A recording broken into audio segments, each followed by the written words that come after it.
ಅದೃಷ್ಟವಂತ ಗಿಳಿಯ ಕತೆ. ಅದೃಷ್ಟಶಾಲಿ. ಒಂದಾನೊಂದು ಕಾಲದಲ್ಲಿ ಒಂದು ದಟ್ಟವಾದ ಅರಣ್ಯ. ಅದು ಬಹಳ ಸುಂದರವಾದ ಅರಣ್ಯ. ಆ ಅರಣ್ಯದಲ್ಲಿ ಎಲ್ಲ ತರಹದ ಪ್ರಾಣಿಗಳು ಪಕ್ಷಿಗಳು ವಾಸವಾಗಿದ್ದರು. ಎಲ್ಲ ಜೀವಿಗಳು ತುಂಬಾ ಅನ್ಯೋನ್ಯವಾಗಿ ಇದ್ದವು. ಅಂತಹ ಪ್ರಾಣಿ ಪಕ್ಷಿಗಳ ಜೊತೆಯಲ್ಲಿ ಒಂದು ಗಿಳಿಯೂ ಕೂಡ ವಾಸವಾಗಿತ್ತು. ಆ ಗೆಳೆಯ ಹೆಸರು ರಾಮ. ಆ ಕಾಡಿನ ಹಳ್ಳಿಯ ಜನರೆಲ್ಲರೂ ಅದನ್ನು ಪ್ರೀತಿಯಿಂದ ಅದೃಷ್ಟಶಾಲಿ ರಾಮ ಗಿಳಿ ಎಂದೇ ಕರೆಯುತ್ತಿದ್ದರು. ಈ ಗಿಳಿಯು ಯಾರ ಮನೆಗೆ ಹೋಗುತ್ತದೆಯೋ ಆ ಮನೆಯ ಜನರ ಅದೃಷ್ಟ ಕುಲಾಯಿಸಿತು ಎಂದರ್ಥ. ಹಾಗಾಗಿ ಎಲ್ಲಾ ಜನರು ರಾಮು ತಮ್ಮ ಮನೆಗೆ ಬರಲಿ ಎಂದು ಕಾಯುತ್ತಿದ್ದರು ಹಾಗೂ ಅದನ್ನು ಪ್ರೀತಿಯಿಂದ ಕಾಣುತ್ತಿದ್ದರು. ಅದಕ್ಕೆ ತಿನ್ನಲು ಹಣ್ಣು ಹಂಪಲ ಎಲ್ಲ ರೀತಿಯ ದವಸ ಧಾನ್ಯಗಳನ್ನು ನೀಡುತ್ತಿದ್ದರು.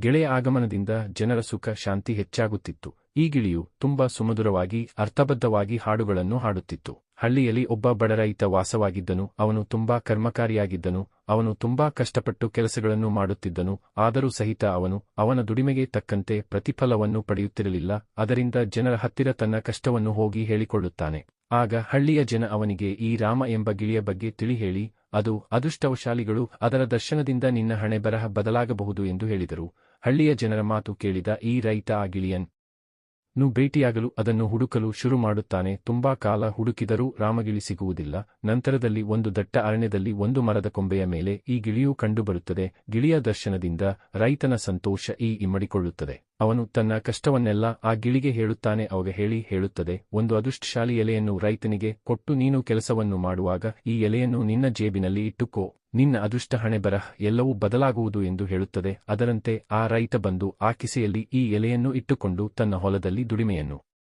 ಮಾಡುತ್ತಾನೆ. ಆವಾಗ ಮಳೆಯಾಗುತ್ತದೆ. ಮಳೆಯಿಂದ ಎಲೆಯು ಎಲ್ಲೆಡೆ ಹಸಿರಾಗುತ್ತದೆ. ರೈತ ತುಂಬಾ ಸಂತೋಷಪಡುತ್ತಾನೆ. ಈ ವರ್ಷ ಅವನಿಗೆ ಎಲ್ಲಿಲ್ಲದ ಆದಾಯ. ಕಾಳು ಕಡಿಗಳು ದವಸ ಧಾನ್ಯಗಳು ಮನೆಯನ್ನು ತುಂಬಿಬಿಡುತ್ತವೆ. ಈ ರೀತಿಯಾಗಿ ಆ ರೈತನ ಎಲ್ಲಾ ದುರಾದೃಷ್ಟ ಕಳೆದು ಹೋಗುತ್ತದೆ. ಅವನು ಊರಿನ ಜನರಿಗೆ ಈ ರಾಮಗಿಳಿಯ ಉಪಕಾರದ ಬಗ್ಗೆ ತಿಳಿಸುತ್ತಾನೆ ಹಾಗೂ ತನ್ನ ಎಲ್ಲಾ ಅದೃಷ್ಟಕ್ಕೆ ಹಣೆಬರಹದ ಬದಲಾವಣೆಗೆ ಕಾರಣವೆಂದು ಹೇಳುತ್ತಾನೆ. ಅಷ್ಟೇ ಅಲ್ಲದೆ ಅವನು ಕಷ್ಟಪಟ್ಟು ದುಡಿಯುವ ಅಭ್ಯಾಸವನ್ನು ಎಂದಿಗೂ ಬಿಡುವುದಿಲ್ಲ. ಕಾರಣ ಆ ಗಿಳಿಯು ಆತನಿಗೆ ಆ ಎಲೆಯನ್ನು ಕೊಡಬೇಕಾದರೆ ಏನೆಂದು ಹೇಳಿರುತ್ತದೆ ಅಂದರೆ, ನೀನು ಯಾವಾಗ ದುಡಿಯುವುದನ್ನು ಬಿಡುವೆಯೋ ಆವಾಗ ನಿನ್ನ ಅದೃಷ್ಟ ಮತ್ತೆ ದುರದೃಷ್ಟ ಆಗುವುದು. ಅದಕ್ಕಾಗಿ ನೀನು ದುಡಿ, ನಿನ್ನ ಜೊತೆ ಅದೃಷ್ಟ ಇರುತ್ತದೆ ಎಂದು ಹೇಳಿರುತ್ತದೆ. ಈ ಕಥೆಯ ಸಾರಾಂಶ ಇಷ್ಟೇ. ಕೇವಲ ಅದೃಷ್ಟದಿಂದ ಮಾತ್ರ ನಾವು ಯಶಸ್ವಿಯಾಗಲು ಸಾಧ್ಯವಿಲ್ಲ. ಅದರ ಜೊತೆಗೆ ನಮ್ಮ ಕಠಿಣ ಪರಿಶ್ರಮವೂ ಇರಬೇಕು.